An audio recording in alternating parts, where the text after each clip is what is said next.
राजमाता जिजाऊंनी छत्रपती शिवाजी महाराजांना स्वराज्य स्थापनेची शिकवण दिली. त्यांनी छत्रपती शिवाजी महाराजांना पराक्रम, नीती, धर्म आणि रयतेच्या कल्याणाचे धडे दिले. राजमाता जिजाऊंनी छत्रपती शिवाजी महाराजांना असे घडवले की ते एक महान योद्धा आणि स्वराज्य संस्थापक बनले.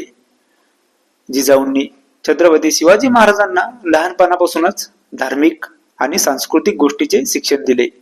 त्यांनी छत्रपती शिवाजी महाराजांना रामायण, महाभारत आणि इतर पौराणिक कथांमधून चांगली माणसे कशी असावी याचे धडे दिले. तसेच त्यांनी छत्रपती शिवाजी महाराजांना अन्याय आणि अत्याचाराविरुद्ध लढण्याची प्रेरणा दिली.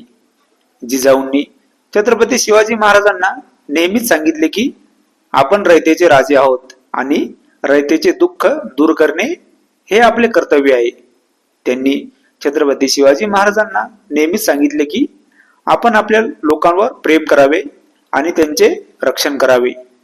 राजमाता जिजाऊंनी छत्रपती शिवाजी महाराजांना स्वराज्याची कल्पना दिली आणि त्यांना स्वराज्य स्थापन करण्यासाठी प्रेरित केले.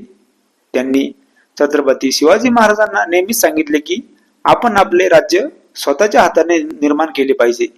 त्यांनी छत्रपती शिवाजी महाराजांना असेही सांगितले की आपण कधीही कोणावरही अन्याय करू नये.